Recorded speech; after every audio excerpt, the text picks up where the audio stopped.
Hello hi everyone welcome back to our new session. അപ്പോൾ ഈ video കാണുന്ന എല്ലാവർക്കും I hope you all are in a good health and energetic. കാരണം ഈ ഹെൽത്തും എനർജിയും നമുക്ക് എന്താണ് ഇമ്പോർട്ടൻ്റ് ആണ്. ഇപ്പോൾ നമ്മൾ ഈ വീഡിയോ കാണുന്ന എല്ലാവരും തന്നെ വീഡിയോ കാണുമ്പോൾ ഹെൽത്ത് ഉണ്ട് പക്ഷേ എനർജി ഇല്ലെങ്കിൽ എന്താണ് വീഡിയോ കാണാൻ മൂടുണ്ടാവില്ല.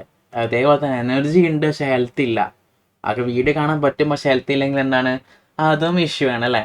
അപ്പോൾ ഹെൽത്തും വേണം എനർജിയും വേണം. നമുക്കറിയാം വൈകിട്ട് ഇന്നത്തെ സെഷനിലേക്ക് പോകാം അല്ലേ. അപ്പോൾ ഡിയർ സ്റ്റുഡൻസ്, നമ്മൾ ഇന്ന് ഹാൻഡിൽ ചെയ്യാൻ പോകുന്നത് ഇന്ത്യൻ കോൺട്രാക്ട് ആക്ടിലെ തന്നെയായ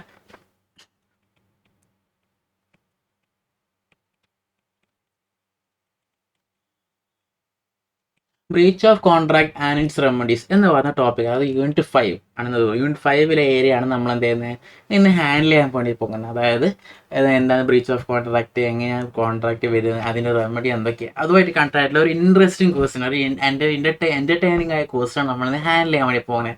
ഓക്കെ, നമുക്ക് എന്ത് ചെയ്യാം, ഒട്ടും വൈകിപ്പിക്കുക ഇന്നത്തെ വീഡിയോയിലേക്ക് പോവാം. ഓക്കെ സ്റ്റുഡൻസ്, ഇതാണ് നമ്മുടെ ഇന്നത്തെ ക്വസ്റ്റ്യൻ വരുന്നത്. ഇന്നത്തെ ക്വസ്റ്റ്യൻ ഓഫ് ദി ഡേ ഇതാണ് വരുന്നത്. അപ്പോൾ ഞാൻ എപ്പോഴും പറയാവുന്ന പോലെ തന്നെ ആദ്യമായിട്ടാണ് ഈ ക്വസ്റ്റ്യൻ കാണുന്നതെങ്കിൽ എന്ത് ചെയ്യുക, ഈ വീഡിയോ പോസ് ചെയ്തിട്ട് ഈ ക്വസ്റ്റ്യൻ മനസ്സിലാക്കിയിട്ട് പ്രൊവിഷൻ ഏതാ വരുന്നത് എന്നൊന്ന് അണ്ടർസ്റ്റാൻഡ് ചെയ്യുക. ആദ്യമായിട്ട് കാണാൻ വഴിയില്ല, കാരണം നമ്മൾ ഓൾറെഡി എന്ത് ചെയ്തിട്ടുണ്ട്, കമ്മ്യൂണിറ്റിയിൽ ഈ ക്വസ്റ്റ്യൻ ഷെയർ ചെയ്തിട്ടുണ്ട്. ഓക്കെ, ഈ വീഡിയോ റിലീസ് ചെയ്യുന്നതിന് മുമ്പായിട്ട് ഒരു 2 or 3 hours മുമ്പ് ഈ ക്വസ്റ്റ്യൻ ഷെയർ ചെയ്തിട്ടുണ്ട്. ഓക്കെ, വൈകിപ്പിക്കാൻ എന്ത് ചെയ്യാം, ഈ ക്വസ്റ്റ്യൻ ഒന്ന് വായിച്ചു നോക്ക്. ഇൻഫാക്ട് വായിച്ച് നോക്കിയിട്ട് കഴിഞ്ഞ് ആൻസർ ചെയ്തിട്ടുണ്ടെങ്കിൽ നമുക്ക് എന്ത് ചെയ്യാം, ക്വസ്റ്റ്യൻ ഡിസ്കസ് ചെയ്യാം. ഓക്കെ, നമുക്ക് ഇന്നത്തെ ക്വസ്റ്റ്യൻ വായിക്കാം. Mister Ramaswamy of Chennai placed an order with Mr. Shah of Ahmedabad for supply of urad dal on 10th November 2023. Okay, അപ്പം നമ്മൾ ഇന്നത്തെ ഇതിലെ ക്യാരക്ടേഴ്സ് എന്ന് പറയുന്നത് മിസ്റ്റർ രാമസ്വാമി ഉണ്ട്, മിസ്റ്റർ ഷായും ഉണ്ട്. ചെന്നൈയിലുള്ള രാമസ്വാമി എന്ത് ചെയ്യുന്ന അഹമ്മദാബാദിലുള്ള ഷാക്ക് ഒരു ഊരഡ് ഡാലിന് എന്ത് ചെയ്യുന്ന നവംബർ 10 ഓർഡർ കൊടുത്തു. Okay, at a contract price of 40 per kg, അതായത് 1 കിലോന് 40 രൂപ എന്നുള്ള രീതിയിലാണ് എന്ത് ചെയ്തുള്ളത് സംഭവം ഓർഡർ കൊടുത്തിട്ടുള്ളത്. The order was for supply of 10 ton within a month time before 9/12/2023. അതായത് 9/12 ഡിസംബർ 9 മുമ്പിലായിട്ട് എന്ത് ചെയ്യണം, ഈ സംഭവം സപ്ലൈ ചെയ്തിരിക്കണം. ഉഴുന്ന് പരിപ്പ്, ഉഴുന്ന് പരിപ്പ് എന്ത് ചെയ്യണം, പെർ kg 40 രൂപ എന്നുള്ള രീതിയിൽ എന്ത് ചെയ്യണം, സപ്ലൈ ചെയ്തിരിക്കണം. Okay, on 4th December 2023, Mr. Shah wrote a letter to Ramaswamy stating that the price of urad dal was skyrocketing to 50 per kg. അതായത് എന്ത് ചെയ്തു, 9th എന്ത് ചെയ്യുന്നുള്ളത് കോൺട്രാക്ട് സപ്ലൈ ഫുൾഫിൽ ചെയ്യേണ്ട. അതിന് മുമ്പായിട്ട് 4th എന്ത് ചെയ്തു, മിസ്റ്റർ ഷാ എന്ത് ചെയ്തു, ഈ രാമസ്വാമിക്ക് ലെറ്റർ എഴുതിയത് ഈ ഉഴുന്ന് പരിപ്പിന്റെ വില എന്ത് ചെയ്തിട്ടുണ്ട്, കൂടിയിട്ടുണ്ട്. 40 എന്നുള്ളത് 50 രൂപയായിട്ട് മാറിയിട്ടുണ്ടെന്ന് പറഞ്ഞു. Okay, and he should not be able to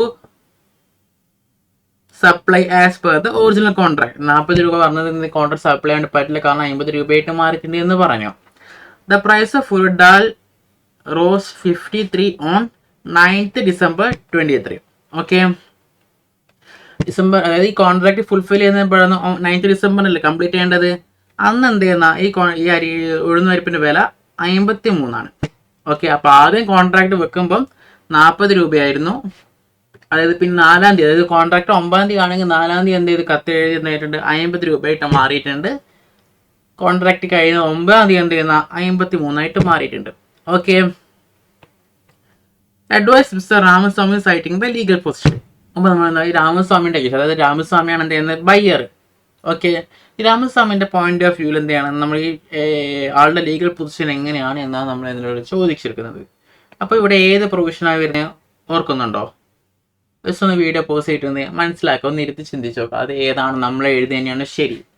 ചിന്തിച്ച് നോക്കിയട്ടെ, വായിച്ചു കഴിഞ്ഞു. അപ്പോൾ നമ്മൾ ഏതാ എഴുതിയിരിക്കുന്നത്, ഏതാണ് ഇവിടെ വരുന്നത്, അതായത് കോൺട്രാക്ട് വെച്ചു ആ വെക്കുന്നതിന് മുമ്പായിട്ട് എന്ത് ചെയ്യുന്ന സിറ്റുവേഷൻ വന്നിട്ട് വരുന്ന ഒരു കേസ് എന്താ വരുന്നത് അറിയുന്നുണ്ടോ? ഓക്കെ, ഇവിടെ വരുന്ന പ്രൊവിഷൻ എന്ന് വെച്ചാൽ ഇതെന്താണ്, ആൻറ്റിസിപ്പേറ്ററി ബ്രീച്ച് ഓഫ് കോൺട്രാക്ട്. ഇതാണ് ഇവിടുത്തെ പ്രൊവിഷൻ വരുന്നത്. ഇത് തന്നെയാണ് നമുക്ക് കിട്ടിയിട്ടുള്ളത്. ഈ ആൻറ്റിസിപ്പേറ്ററി ബ്രീച്ച് ഓഫ് കോൺട്രാക്ട് തന്നെയാണ് വന്നിട്ടുള്ളത്. ഓക്കെ, അപ്പോൾ നമുക്ക് പ്രൊവിഷൻ കിട്ടി. ഇനി ഞാൻ പറഞ്ഞോളൂ, ഇത് എത്ര മാർക്കിനാണ് നമ്മൾ ചോദിച്ചത് നമ്മൾ മനസ്സിലാക്കിയിട്ട് അതിനനുസരിച്ചിട്ടാണ് നമ്മൾ എഴുതാൻ വേണ്ടി. ഇവിടെ നമുക്ക് 6 മാർക്ക് ക്വസ്റ്റ്യൻ ആണ് വന്നിട്ടുള്ളത്. അപ്പോൾ ഡിയർ സ്റ്റുഡൻസ്, നമ്മൾ 6 മാർക്കിന് ക്വസ്റ്റ്യൻ നമ്മൾ മെയിൻലി എഴുതേണ്ട പാറ്റേൺസ്, ഇപ്പോൾ 6 മാർക്ക് ക്വസ്റ്റ്യൻ ആണെങ്കിൽ നമ്മൾ എഴുതേണ്ടത് സാധാരണ നിങ്ങൾ പ്രൊവിഷൻ എഴുതും. ഓക്കെ, പിന്നെ നമ്മൾ എഴുതുന്നത് ഫാക്ട്സ് ആൻഡ് കൺക്ലൂഷൻ കമ്പൈൻഡ് ആയിട്ടായിരിക്കും നമ്മൾ എഴുതുന്നത് മെയിൻലി. ഇങ്ങനെ വരുന്ന മാർക്കിങ്ങനെ 3+3 ഈ ഒരു പാറ്റേൺ മെയിൻലി ഫോളോ ചെയ്യാം. ഓക്കെ, 6 മാർക്സ് നമ്മൾ ഇങ്ങനെ എഴുതുന്നത്. Okay, in case 5 marks question ആണ് നമ്മൾ എഴുതുന്നത്. സാധാരണ എപ്പോഴും എഴുതുന്ന പോലെ എഴുതുന്നത് പ്രൊവിഷൻ, ഫാക്ട്സ്, കൺക്ലൂഷൻ, ഇങ്ങനെ 3 സ്റ്റെപ്പ് നമ്മൾ എഴുതും. പിന്നെ മാർക്കിംഗ് പാറ്റേൺ വരുന്നത് 2, 1, 2. കാരണം പ്രൊവിഷനും കൺക്ലൂഷനും എപ്പോഴും സെയിം മാർക്സ് ആയിരിക്കും മെജോറിറ്റി കേസ് അങ്ങനെ. അപ്പോൾ അതുകൊണ്ടാണ് 6 മാർക്കിൽ വന്നാൽ നമ്മൾ എന്ത് ചെയ്യണം, പ്രൊവിഷനും ഒരു ഹെഡിങ് കൊടുക്കുക, ഫാക്റ്റ് ആൻഡ് കൺക്ലൂഷൻ എന്ന് പറഞ്ഞാൽ ഒറ്റ ഹെഡിലാണ് നമ്മൾ എന്താണ് എഴുതാൻ വേണ്ടി. അത് സെപ്പറേറ്റ് പേരായിട്ട് സെഗ്രിഗേറ്റ് ചെയ്യണം. ഓക്കെ, നമുക്ക് ഞാൻ ഒട്ടും വൈകിപ്പിക്കാത്ത ആൻസറിലേക്ക് പോവാം. ഓക്കെ,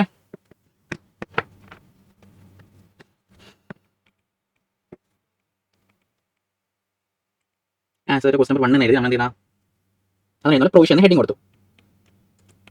ഓക്കെ, പ്രൊവിഷൻ ഹെഡിങ് കൊടുത്ത് നമ്മൾ എന്ത് ചെയ്യണം, എങ്ങനെ എഴുതേണ്ടതെന്ന് അറിയില്ലേ.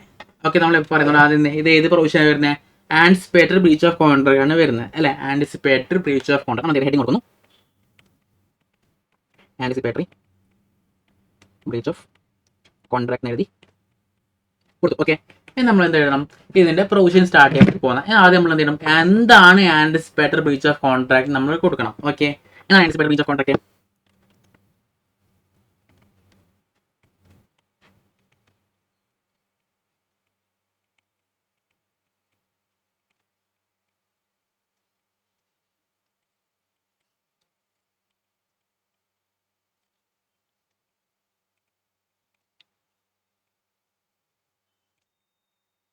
അതായത് anticipatory breach of contract is a breach of contract occurring before the time fixed for performance of contract. ആണ് ബിഫോർ ദ ടൈം ഫിക്സ്ഡ്, അതായത് എന്താണ് എഴുതണം, അണ്ടർലൈൻ ചെയ്യണം, എന്താണ് breach of contract occurring before the time fixed for performance of the contract. എന്താണ് time fix ചെയ്ത് എപ്പോഴാണോ complete ചെയ്യുക അതിന് മുമ്പായിട്ട് ഒക്കർ ചെയ്യുന്നതാണ് എന്ത്, ഒക്കർ ചെയ്യുന്ന ബ്രീച്ചാണ് എന്ത്, anticipatory breach of contract. Okay,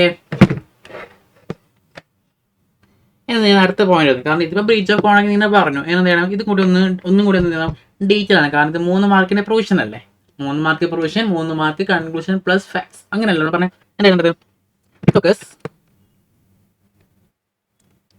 anticipatory breach of contract occurs when the promiser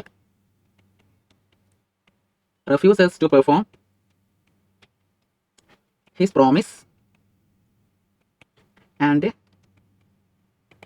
signifies his unwillingness even before that time for performance has arrived. Okay, ഇതും കൂടി നമ്മൾ ഡീറ്റെയിൽ ആയിട്ട് എഴുതിയത് ഇറ്റ് ഒക്കേഴ്സ്, അതായത് anticipatory breach of contract occurs when the promiser refuses to perform his promise and signifies his unwillingness even before the time of performance has arrived. അത് നമ്മൾ എന്ത് ചെയ്യുന്നത്, ഇതാണ് നമ്മുടെ മെയിൻലി കീ ഏരിയ വരുന്നത്. കാരണം എന്താണ്, ആളുടെ കോൺട്രാക്ട് വെക്കുന്ന ടൈം വന്നിട്ട് പോലെ ഈവൻ ബിഫോർ കോൺട്രാക്ട് വെക്കുന്നത് ടൈം വരുന്ന മുമ്പായിട്ട് എന്ത് ചെയ്യുന്ന promisor, note the point, promisor ആണ് എന്ത് ചെയ്യുന്നത്, റെഫ്യൂസ് ചെയ്യുന്നത്, കോൺട്രാക്ട് കംപ്ലീറ്റ് ചെയ്യാൻ വേണ്ടി വരുന്നത്. ഓക്കെ, പ്രോമിസർ എന്ത് ചെയ്യുന്നത്, എനിക്ക് ചെയ്യാൻ പറ്റില്ല, അത് ചെയ്യാൻ സാഹചര്യം ഇഷ്യൂ എന്തോ ഉള്ളതുകൊണ്ട് ചെയ്യാൻ പറ്റില്ല എന്ന് പറയുന്ന ആ ഒരു കേസാണ് വരുന്നത്. അപ്പോൾ ഈ കേസ് എന്താ വരുന്നത്, ബ്രീച്ച് അല്ല. അപ്പോൾ നമ്മൾ റെമഡി എഴുതണ്ടേ. ഓക്കെ, when this happens, അത് സിറ്റുവേഷൻ വന്നു കഴിഞ്ഞാൽ, okay, promisee can claim damage or compensation എന്ത് വേണം എഴുതാം, by way of loss or damage caused by promiser for breach of contract. എന്താണ് നമ്മൾ എഴുതി, അത് പ്രൊവിഷൻ എന്താണ് എഴുതുന്നത്, when this happens promisee can claim damage or compensation by way of loss or damage caused by promiser. ഇതാണ് നമ്മുടെ main key Arias വരുന്നത്. എന്താണ് ഇങ്ങനെ എഴുതുന്നതാണ് ബ്രീച്ച് ഓഫ് കോൺട്രാക്ട് എന്താണ് എഴുതി അങ്ങനെ വന്നു കഴിഞ്ഞാൽ ആരാണ് ഇത് എപ്പോഴാണ് വരുന്നത്, പ്രോമിസർ ആണ് എന്ത് ചെയ്യുന്നത്, റെഫ്യൂസ് ചെയ്യുന്നത്, പ്രോമിസർ ആണ് റെഫ്യൂസ് ചെയ്യുന്നത്. ടു പെർഫോമൻസ് പ്രോമിസർ എന്ന ആളെനിക്ക് ചെയ്യാൻ പറ്റില്ല എന്ന് പറയുന്ന ഒരു കേസ്. ഓക്കെ, അങ്ങനെ വന്നു കഴിഞ്ഞാൽ എന്ത് ചെയ്യാം, പ്രോമിസി ക്യാൻ ക്ലെയിം ഡാമേജ്. കാരണം ഇപ്പോൾ എക്സാമ്പിൾ ആയിട്ട് പറഞ്ഞാൽ പ്രോമിസ് വന്ന് ഇപ്പോൾ വണ്ടി എടുത്തിട്ട് വന്നിരിക്കുന്നത്, വണ്ടി റെൻറ്റിന് എടുത്തു. അപ്പോൾ അന്ന് വന്ന് എന്ത് പറയുന്നത് എനിക്ക് തരാൻ വേണ്ടി പറ്റില്ല എന്ന് പറഞ്ഞാൽ ഡാമേജ് മാത്രമല്ല ഈ വണ്ടിൻ്റെ റെൻറ്റിന് പൈസയും കൂടി എന്ത് ചെയ്യേണ്ടി വരും, പ്രോമിസറി കൊടുക്കേണ്ടത്. അതാണ് ലോസ് അല്ലെങ്കിൽ ഡാമേജ്. നഷ്ടം വന്നാലോ അല്ലെങ്കിൽ അതുമായിട്ട് ബന്ധപ്പെട്ടെങ്കിൽ ഡാമേജ്. ഇത് പ്രോമിസിക്ക് എന്തെങ്കിലും നഷ്ടം വന്നാൽ എന്ത് ചെയ്യണം, അതും കൂടി ആര് ഹാൻഡിൽ ചെയ്യണം, ഈ പ്രോമിസറി ഹാൻഡിൽ ചെയ്യണം. ഇതാണ് നമ്മുടെ പ്രൊവിഷൻ വരുന്നത്. ഇനി നമുക്ക് പറഞ്ഞ പോലെ ഹെഡിങ് കൊടുക്കണം, ഫാക്ട്സ് ആൻഡ് അനാലിസിസ്. ഓക്കെ, നമ്മൾ എന്ത് ചെയ്യുന്ന അനാലിസിസ് ചെയ്ത് വേണ്ടി പോകുന്നു. ഇൻ ദിസ് കേസ് ഞാൻ ആരാണ്, mister Shah rote letter on, എപ്പോഴാണ് ലെറ്റർ എഴുതുന്നത്, 4th December 2023, stating that price of urad dal has increased to ₹50 and can't be performed as per original contract. Original contract price is ₹40 per kg. Okay, full stop. On 9th December 2023, price of urad dal was estimated to ₹53. ഇതാണ് നമ്മുടെ എന്ത് വരുന്നത്, analysis or fact. ഞാനിപ്പോൾ പറഞ്ഞിട്ടുണ്ട് എന്താണ്, നമ്മൾ analysis or fact എഴുതുമ്പോൾ ചുമ്മാ കോപ്പി ചെയ്താണ് പോരാ. ഈ ക്വസ്റ്റ്യൻ വരാനുണ്ടായ സാഹചര്യമാണ് നമ്മൾ എന്താ അതിന് അനാലിസിസ് ആയിട്ട് എഴുതാൻ വേണ്ടിയിട്ട്. ഓക്കെ, അപ്പോൾ നമ്മൾ അനാലിസിസ് എഴുതി നമ്മൾ എന്ത് ചെയ്യണം, എന്താണ് കൺക്ലൂഷൻ. അപ്പോൾ ആൻറ്റിസിപ്പേറ്റഡ് ബ്രീച്ച് ഓഫ് കോൺട്രാക്ട് വന്നാൽ എന്തായിരിക്കും കൺക്ലൂഷൻ വരുന്നത്, മെയിൻലി 2 കണ്ടീഷൻസ് ആണ് വരുന്നത്. എന്താണ്, ഒന്നിക്കൽ എന്ത് ചെയ്യാം, എപ്പോഴാണ് ഈ കോൺട്രാക്ട് ചെയ്യാൻ പറ്റില്ല എന്ന് പറയുന്നത് ആ ടൈം എന്ത് ചെയ്യാം, ഈ കോൺട്രാക്ട് ക്യാൻസൽ ആക്കാം അല്ലേ. അതായത് ആയിട്ട് ബ്രേക്ക് 4-ാം തീയതി തന്നെ എന്ത് ചെയ്യാം, കോൺട്രാക്ട് ക്യാൻസൽ ആക്കി ഡാമേജ് ക്ലെയിം ചെയ്യും. അല്ലെങ്കിൽ എന്ത് ചെയ്യാം, പ്രോമിസിക്ക് ഈ കോൺട്രാക്ട് അങ്ങനെ തന്നെ കണ്ടിന്യൂ ചെയ്ത് പോയിട്ട് എപ്പോഴാണ് ഫൈനലൈസ് ചെയ്യുന്ന ഡേറ്റ്, ഇവിടെ 9ാം December ആണ് ഫൈനൽ ഡേറ്റ്, അതുവരെ കണ്ടിന്യൂ ആയിട്ട് ഒരേ ഇമ്പോസിബിലിറ്റി എന്നുള്ള എക്സ്ട്രാ ബെനിഫിറ്റ് ഡാമേജും കൂടി ക്ലെയിം ചെയ്യാൻ വേണ്ടി പറ്റും. നിങ്ങൾ ആൻറ്റിസിപ്പേറ്റഡ് ബ്രീച്ച് കൊണ്ട് പഠിച്ചതല്ലേ. അപ്പോൾ നമുക്ക് അതിൻ്റെ പ്രൊവിഷൻ എങ്ങനെ, കൺക്ലൂഷൻ എങ്ങനെ എഴുതാൻ നോക്കാം. ഓക്കെ, അപ്പോൾ നമ്മൾ ഫസ്റ്റ് കേസ് എന്താണ്, നേരത്തെ പറഞ്ഞ പോലെ ഡാമേജ് ചെയ്യാൻ പറ്റില്ല എന്ന് പറഞ്ഞ ആ ടൈം എന്ത് ചെയ്യുന്ന ഈ കോൺട്രാക്ട് ക്യാൻസൽ ആവുന്ന. അങ്ങനെയാണെങ്കിൽ എന്തായാലും conclusion വരുന്നുണ്ടാവാം,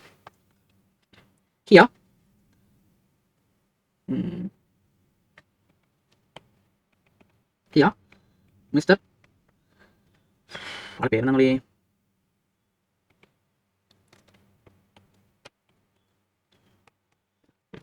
mister Ramaswamy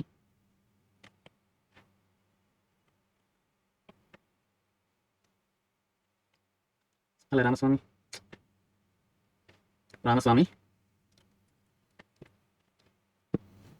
as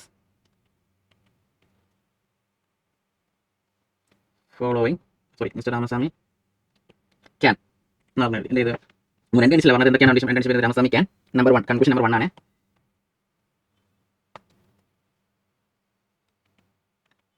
repudiate cancel, അല്ലെങ്കിൽ നമുക്ക് repudiate. Okay,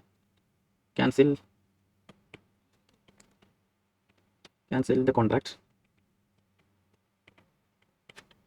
on 4th December 2023 and claim damage of rupees. എത്ര രൂപയായിരിക്കും ഡാമേജ് ക്ലെയിം ചെയ്യും? 40 രൂപയ്ക്കാണ് ഓർഡർ ചെയ്തത്. 4ാം തീയതി എന്ത് ചെയ്യുന്നത്, 4th December എന്ത് ചെയ്യുന്നത് 50 രൂപയായിട്ട് മാറി, അത് 10 ടണ്ണാണ് കൊടുത്തിരിക്കുന്നത്. അങ്ങനെയാണെങ്കിൽ എത്രയായിരിക്കും ഡാമേജ് ക്ലെയിം ചെയ്യുക? 40 രൂപയാണ്, 10 ടണ്ണിനാണ് ഓർഡർ എടുത്തിരിക്കുന്നത്. എന്തായിരിക്കും ഇവിടെ ഡാമേജ് വരുന്നുണ്ടാവുക? എങ്ങനെയായിരിക്കും, എത്രയായിരിക്കും? 4 ലക്ഷമാണോ, അതോ 5 ലക്ഷമാണോ, അതോ 1 ലക്ഷമാണോ? ഇവിടെ ഡാമേജ് ക്ലെയിം ചെയ്യാൻ പറ്റുന്ന എമൗണ്ട് എന്ന് വെച്ചാൽ എത്രയാണ്, ₹10 per kg. എത്രയാണ്, അതായത് ₹50 minus ₹40, 10 per kg. കാരണം 40 രൂപയ്ക്ക് 50 രൂപ, കാരണം ആ കോൺട്രാക്ട് ക്യാൻസൽ ആയി കഴിഞ്ഞാൽ എത്രയാണ് ഈ രാമസ്വാമിക്ക് പിന്നെ അങ്ങോട്ട് വിൽക്കാൻ വേണ്ടി പറ്റും, 50 രൂപ വിൽക്കാൻ വേണ്ടി പറ്റുമോ? 10 രൂപ നഷ്ടം വന്നില്ലേ. ഓക്കെ, അപ്പോൾ 10 per kg ആണ് വരുന്നത്. That is 4 per kg for 10 ton. That is ₹1,00,000. ഇതാണ് ആദ്യത്തെ 1,00,000 രൂപ നഷ്ടം വരും. എപ്പോൾ ഇങ്ങനെ, അതായത് 4-ാം തീയതി എന്ത് ചെയ്യുന്ന ആളെ റെപ്യൂഡിയേറ്റ് ക്യാൻസൽ ചെയ്യുകയാണെങ്കിൽ. കാരണം പിന്നെ അങ്ങോട്ട് 50 രൂപ വെക്കാനേ പറ്റില്ല. സംഭവം ഉഴുന്നവരിപ്പ് ഉണ്ടായാലല്ലേ 50 രൂപ വെക്കാനേ പറ്റത്തുള്ളൂ. അപ്പോൾ ഈ 10 രൂപ എന്ത് ചെയ്യാം, ഡാമേജ് ക്ലെയിം ചെയ്യാം. ഇനി എനിക്ക് സാളി 4-ാം തീയതി ക്യാൻസൽ ചെയ്യാം, കോൺട്രാക്ട് അങ്ങോട്ട് പോകും. 9-ാം തീയതി വരെ കോൺട്രാക്ട് വെക്കുകയാണെങ്കിൽ എന്ത് ചെയ്യുന്ന എന്താ condition വരുന്നുണ്ടാവാം? He can wait till 9th December 2023 and can claim rupees. എത്ര റുപ്പീസ് ആയിരിക്കും? കാരണം ഈ 9-ാം തീയതി എത്ര വരുന്നത്? 53 റുപ്പീസ് ആയിട്ട് മാറുന്നത്. അപ്പോൾ എത്രയായിരിക്കും? 13 രൂപ ഡിഫറൻസ്. അപ്പോൾ എത്രയായിരിക്കും? ₹1,30,000 എന്ത് ചെയ്യാം, ഡാമേജ് ക്ലെയിം ചെയ്യാം. എങ്ങനെ? ₹53 മൈനസ് ₹44 10 1,30,000 രൂപ എന്ത് ചെയ്യാം, ഡാമേജ് ക്ലെയിം ചെയ്യാൻ വേണ്ടി പറ്റും. ഓക്കെ, ഇതാണ് മെയിൻ പ്രൊവിഷൻ വരുന്നത്, കൺക്ലൂഷൻ വരുന്നത്. ഇതാണോ നമ്മൾ ഈ ആൻസിപ്പേറ്റ് റീച്ച് കോൺട്രാക്റ്റിൽ ഒരു സംഭവം പഠിച്ചിട്ടുണ്ട്. എന്ത്? സൂപ്പർ മീനിങ് ഇമ്പോസിബിലിറ്റി നമ്മൾ കണ്ടീഷൻ പഠിച്ചോണ്ട്. സൂപ്പർ മീനിങ് ഇമ്പോസിബിലിറ്റി എന്നാ? സൂപ്പർ മീനിങ് ഇമ്പോസിബിലിറ്റി വരുന്നത് ചില സാഹചര്യം മൂലം ആ കോൺട്രാക്ട് ക്യാൻസൽ ചെയ്യാൻ പറ്റാതെ ക്യാൻസൽ ആയി പോകുന്ന അവസ്ഥ. അതായത് ഇറ്റ് റെഫേഴ്സ് ടു സിറ്റുവേഷൻ. എന്താണ് super meaning impossibility?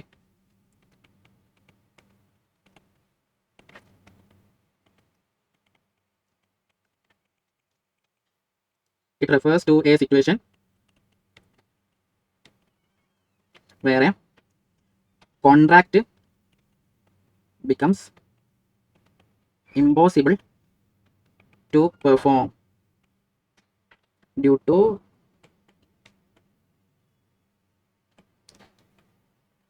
unforeseen event. ഇതാണ് സൂപ്പർ മീനിങ് ഇമ്പോസിബിലിറ്റി. അതായത് ചില സാഹചര്യം പെട്ടെന്ന് നമ്മൾ ചിന്തിക്കാത്ത ഒരു സാഹചര്യം, നമ്മൾ മനസ്സിൽ കരുതാത്ത രീതിയിലുള്ള സാഹചര്യം വന്നേരം ആ കോൺട്രാക്ട് ചെയ്യാൻ പറ്റാത്ത അവസ്ഥ. ഈ കേസിൽ എന്തായിരിക്കും മെയിൻലി എന്ത് ചെയ്യുന്ന, ഇപ്പോൾ എന്തെങ്കിലും നിയമം വരുന്ന ആ കോൺട്രാക്ട് ചെയ്യാൻ വേണ്ടി പറ്റില്ല, ഇവിടുന്ന് ഇപ്പോൾ ട്രാൻസ്ഫർ ചെയ്യാൻ വേണ്ടി പറ്റില്ല. ഇപ്പോൾ നമ്മൾ ഇവിടെ എന്താണ് ആളുടെ സ്ഥലം പറയുന്നത് ഇങ്ങനെയാണ്, ചെന്നൈയിലാണ് അഹമ്മദാബാദ് നിന്ന് ഓർഡർ എടുക്കുന്നത്. ഇപ്പോൾ കണ്ടീഷൻ വരുന്ന ഇമ്പോർട്ട് ചെയ്യാൻ വേണ്ടി പറ്റില്ല, വേറെ സ്റ്റേറ്റിന് മുമ്പിൽ ഇപ്പോൾ എന്താ ഇഷ്യൂകാർ എന്ത് ചെയ്യുന്ന ഈ ഉഴുന്നോ ഇപ്പോൾ അല്ലെങ്കിൽ ഐറ്റംസ് ഒന്നും ചെയ്യാൻ പറ്റില്ല എന്നൊരു നിയമം വന്നു കഴിഞ്ഞാൽ എന്ത് ചെയ്യുന്ന ആ കോൺട്രാക്ട് ചെയ്യാൻ വേണ്ടി പറ്റുമോ? ഇല്ല. ആ എന്താ ക്യാൻസലായി പോയില്ല. കാരണം പെർഫോം ചെയ്യാൻ പറ്റാത്ത അവസ്ഥയായി പോയി, സൂപ്പർ മീനിങ് ഇമ്പോസിബിലിറ്റി വന്നു. അപ്പോൾ അതും കൂടി എന്ത് ചെയ്യണം, നമ്മൾ എഴുതണം. നോട്ട്സ് ഓഫ് ഇമ്പോർട്ടൻസ് നമ്മൾ എഴുതി കഴിഞ്ഞാൽ നമുക്ക് അത്രക്കും ബെനിഫിറ്റ് ആയിരിക്കും. കാരണം നമ്മൾ എല്ലാ ഇതിലും ലൂപ്പുകളും അടച്ചിരിക്കണം, നമ്മുടെ ഭാഗത്ത് ഒരു ഇഷ്യൂസും വരാൻ വേണ്ടി പാടില്ല. ഓക്കെ, അതുകൂടി നമുക്ക് എഴുതാം. If the law of court അല്ലെങ്കിൽ നമുക്കറിയാം ഫോർ ഗവൺമെന്റ് ഏതെങ്കിലും ഒന്ന് ഇഷ്യൂസ് ചെയ്യാൻ ഒരു ഇഷ്യൂ ഇല്ല കേട്ടോ. Government States that the movement of goods are restricted due to increase in price the contract. അപ്പോൾ ഗവൺമെന്റ് ബാൻ ചെയ്തു. ഞാൻ പറഞ്ഞില്ലേ, അത് നമ്മൾ യൂണിറ്റ് 1 പഠിച്ചില്ലേ, കോൺട്രാക്ട് കറന്റ് ഓക്കെ ചില സാഹചര്യങ്ങൾ ചെയ്യാൻ പറ്റാത്ത അവസ്ഥ വന്നാൽ എന്തായി, കോൺട്രാക്ട് എന്തായി, the contract becomes void. Contract becomes void and neither the party can perform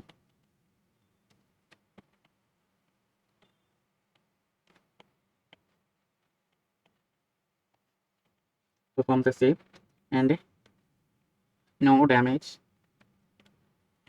can be claim. അതിപ്പോൾ നമ്മൾ എന്ത് ചെയ്യുന്ന നിയമം പറയുകയാണ്, കോടതി അല്ലെങ്കിൽ ഗവൺമെൻറ് പറയുകയാണ് ഇപ്പോൾ വില കൂടിയത് കൊണ്ട് തന്നെ നമുക്ക് എന്തെങ്കിലും പറ്റത്തില്ല, ഈ ഒരു സ്റ്റേറ്റിന് വേറെ സ്റ്റേറ്റിലേക്ക് അല്ലെങ്കിൽ ഒരു സ്ഥലത്ത് നിന്ന് വേറെ സ്ഥലത്തിലേക്ക് എന്ത് ചെയ്യാൻ പറ്റില്ല, മൂവ്മെൻറ്റ് ക്യാൻസൽ ചെയ്യാം. മൂവ്മെൻറ്റ് ചെയ്യാൻ വേണ്ടി പറ്റില്ല എന്നുള്ളത് ക്യാൻസൽ ആവും. അതുകൊണ്ട് എന്തായി, ആ കോൺട്രാക്ട് വോയിഡ്. അപ്പോൾ നമ്മൾ എന്ത് ചെയ്യണം, കൺക്ലൂഷൻ ഇപ്പോൾ കൺക്ലൂഷൻ നമ്മൾ എന്ത് ചെയ്യണം, അതും കൂടി അതിൻ്റെ പ്യുവർ ആൻസർ നമ്മൾ എന്ത് ചെയ്യണം, അണ്ടർലൈൻ ചെയ്തിരിക്കണം. ഓക്കെ, നമുക്ക് അണ്ടർലൈൻ ചെയ്യാം. Ramasamy can first condition repudiate or cancel the contract on 4th December and can claim damage of ₹1,00,000 for 10 per kg. ഇതാണ് നമ്മളെ ഫസ്റ്റ് ആൻസർ. അല്ലെങ്കിൽ എന്താണ്, he can wait till 9th December and can claim of ₹1,30,000. ഇതിൽ അല്ലെങ്കിൽ 3 കേസിൽ എന്താണ്, ഇതെന്താണ് super meaning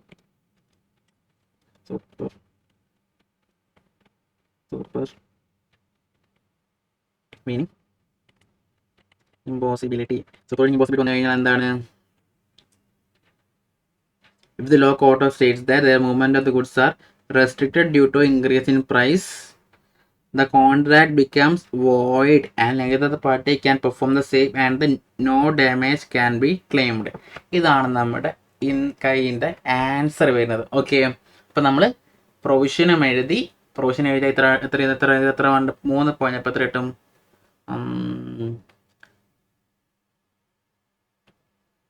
3 മാർക്കിൻ്റെ പ്രൊവിഷൻ എഴുതി, അനാലിസിസും ഫാക്ട്സ് അനാലിസിസും കൂടി 3 മാർക്ക്, ടോട്ടൽ എത്ര?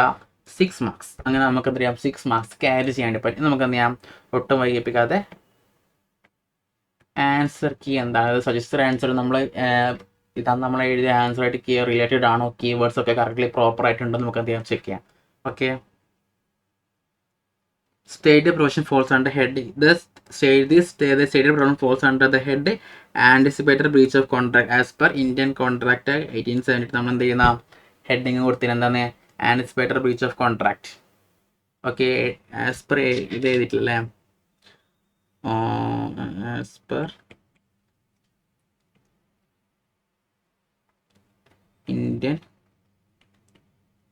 കോൺട്രാക്ട് ആക്ട്, അത് വിട്ടുപോയല്ലേ? 1872. അപ്പോൾ നമ്മളത് എഴുതിയിട്ടുണ്ട്. ഓക്കെ, next one. Anticipated breach of contract occurs when the promisor refuses altogether to perform his promise and signifies unwillingness even before the time for performance has arrived. ഇത് നമ്മൾ എന്ത് ചെയ്തിട്ടുണ്ട്? ഇവിടെ എഴുതിയിട്ടുണ്ട്. ഓക്കെ, ഇതിൽ എഴുതിയിട്ടുള്ളത് എന്താണ്? Promisor refuses to perform his promise and signifies unwillingness even before the time for performance has arrived. ഇവിടെ നമ്മൾ അതിൻ്റെ എഴുതിയിട്ടുണ്ട്, ഒരു കുഴപ്പമില്ല. Okay, in such situation the promisee can claim compensation by way of loss or damage caused to him by refusal of the promise. എന്ത് ചെയ്യണം? നമ്മളതും കൂടി clause damage cause promise for breach of contract നമ്മൾ എഴുതിയിട്ടുണ്ട്. Okay, no issues. For this promise need not the promisee need not wait till the stipulated time the contract fulfillment of the promise by the promisor is over. എന്ത് ചെയ്യുന്നില്ല? ആ time അവർ wait ചെയ്യണമെന്നില്ല. അപ്പോൾ നമ്മൾ correctly answer ചെയ്യും. Okay, corrected ആണ്. നമ്മൾ എഴുതിയ ആൻസർ പേപ്പറും ഈ ആൻസർ കീയും റിലേറ്റഡ് ആണ്, ഇഷ്യൂസ് ഒന്നുമില്ല. ഫാക്ട് ആൻഡ് കൺക്ലൂഷൻ ഞാൻ പറഞ്ഞിട്ടുള്ള എന്ത് ചെയ്യണം? മെയിൻലി 6 മാർക്ക് വന്നു കഴിഞ്ഞാൽ പ്രൊവിഷൻ ഒരു ഹെഡിങ്ങും ഫാക്ട് ആൻഡ് കൺക്ലൂഷൻ ഒരു ഹെഡിങ് ആയിരിക്കും. 3+3 എന്നുള്ള കാറ്റഗറിയിലായിരിക്കും ആൻസർ വരുന്നുണ്ടാവുക. Okay, Mr Raman placed an order before, ഒരു ഓർഡർ പ്ലേസ് ചെയ്തിട്ടുണ്ട് before the due date. Mr Shah inform Ramaswamy is refusal to supply goods. അതായത് 4th ഡിസംബറിന് എന്തെങ്കിലും ആൾ പറഞ്ഞിട്ടില്ലേ? റിഫ്യൂസ് ചെയ്യുന്നില്ല, തരാൻ വേണ്ടി പറ്റില്ല, ഒറിജിനൽ പ്രൈസിൽ തരാൻ വേണ്ടി പറ്റില്ല നമ്മൾ എന്നോട് എഴുതിയിട്ടുണ്ട്. അത് mister Shah wrote a letter, ഇത് എഴുതിയിട്ടില്ലേ? On 4th December stating that the promissory order has increased and can't perform as per original contract. ഇത് നമ്മൾ എന്ത് ചെയ്തിട്ടുണ്ട്? ക്ലിയർലി സ്റ്റേറ്റഡ് ആണ്, കുഴപ്പമൊന്നുമില്ല. The price has goods subsequently as per the details in the program. The price has gone 40 kg ആണ്, roasted 50 per kg on 53 and finally 53 on 9th December. അപ്പോൾ നമ്മൾ എഴുതിയിരുന്നത് on 9th December price was estimated to 53. നമ്മൾ clearly analysis correct ആണ്, ഒരു ഇഷ്യൂസും ഇല്ല. Answer എന്താണ്? Answer എങ്ങനെ വരുന്നത് നമുക്ക് നോക്കാലോ. ദ ആൻസർ, അതായത് കൺക്ലൂഷൻ ആണ്, ഈസ് ദാറ്റ് കൺക്ലൂഷനിലേക്ക് വന്ന mister Ramaswamy can repudiate the contract on 4th December and can claim damage of ₹10 per kg, namely 1 lakh. അതായത് എന്തെന്നാ 1 lakh ഇഷ്യൂ ഒന്നുമില്ല, എഴുതിയിട്ടുണ്ടെന്ന് ക്യാൻസൽ ചെയ്യാൻ വേണ്ടി പറ്റും. അങ്ങനെ 10 per kg എന്ന രീതിയിൽ ₹1,00,000 വാങ്ങാൻ വേണ്ടി പറ്റും. ഇപ്പോൾ ആൾ കണ്ടിന്യൂ ചെയ്യുകയാണെങ്കിൽ he could wait till 9th December and claim 1,30,000. അതായത് 9th തീയതി വരെ വെയിറ്റ് ചെയ്തിട്ട് എന്ത് ചെയ്യാം? ₹1,30,000 ക്ലെയിം ചെയ്യാൻ വേണ്ടി പറ്റും, അതിലും ഇഷ്യൂസ് ഇല്ല. അടുത്ത സൂപ്പർവൈനിങ് ഇമ്പോസിബിലിറ്റീസ്. ഇൻ കേസ് എന്തെങ്കിലും സാഹചര്യം വന്നാൽ അപ്പം നമ്മളെ മെയിൻലി ചെയ്യേണ്ടത് anticipated breach of contract provision വരികയാണെങ്കിൽ എന്താണ് സൂപ്പർവൈനിങ് ഇമ്പോസിബിലിറ്റി കൺക്ലൂഷൻ കൂടി നമ്മൾ ഇൻക്ലൂഡ് ചെയ്തിരിക്കണം. കാരണം ആൻറ്റിസിപ്പേറ്റഡ് ബ്രീച്ച് ഓഫ് കോൺട്രാക്ട് വരുമ്പോൾ മെയിൻലി സൂപ്പർവൈനിങ് ഇമ്പോസിബിലിറ്റി വരാനുള്ള ചാൻസസ് വെരി വെരി ഹൈ ആണ്. Okay, if the government in the interim period between 4th December and 9th December imposes a ban on the movement of the commodity to arrest the rise of price, the contract becomes void and Mr. Ramasa will not be able to recover any damage whatsoever. വൃത്തിക്ക് നമ്മൾ എഴുതിയിട്ടുണ്ട് എന്താണ്? restricted due to increase in price. ഈ increase in price എപ്പോഴാണ് നടക്കുന്നത്? Between 4th December 9th അടുത്ത ഡിസംബറിൻ്റെ ടൈമിലല്ലേ ഈ സംഭവം നടക്കാതെ കോൺട്രാക്ട് പ്രൈസ് കൂടുന്നത്. അപ്പോൾ അത് നമ്മൾ വൃത്തിക്ക് എഴുതേണ്ട ഒരു ഇഷ്യൂവും ഇല്ല. എന്താണ് ഈ കേസും കൂടി നമ്മളെന്താണ് ശരിയാണ്. അപ്പോൾ ഇത്രയും കാര്യങ്ങളാണ് നമ്മൾ എന്ത് ചെയ്തിട്ടുള്ളത്. അതുകൊണ്ട് തന്നെ ഡാമേജ് ക്ലെയിം ചെയ്യാൻ വേണ്ടി പാടില്ലല്ലേ. രാമസ്വാമിക്ക് ഡാമേജ് ക്ലെയിം ചെയ്യാൻ വേണ്ടി പാടില്ലല്ലോ. അതും കൂടി നമ്മൾ വൃത്തിക്ക് എഴുതണം. ഒരു ഇഷ്യൂ ഇല്ലാതെ നമ്മൾ നേരിട്ട് വൃത്തിക്ക് 6 മാർക്ക് സ്കോർ ചെയ്തു. ഒരു ഇൻട്രസ്റ്റിംഗ് ക്വസ്റ്റ്യൻ അല്ലേ പെർഫോമൻസ് ഓഫ് ദ കോൺട്രാക്ട്. ഇതാണ് മെയിൻലി വരുന്ന ആൻസർ. കാരണം ആൻറ്റിസിപ്പേറ്റ് റീച്ച് ഒന്നുമില്ല, എന്തായിരിക്കും എഴുതേണ്ടത്. അപ്പോൾ നമുക്ക് എന്ത് ചെയ്യാം, ഈ ഒരു കോൺട്രാക്ട് നമുക്ക് വൃത്തിക്ക് മനസ്സിലാക്കി വെച്ചിട്ട് എന്ത് ചെയ്യാം, ഇനി മുന്നോട്ട് പോകണം കേട്ടോ. ഓക്കെ, അപ്പോൾ നമുക്ക് അതേ സെഷൻ മൈൻഡ് അപ്പ് ചെയ്യും. So this is Justin signing off. Bye by.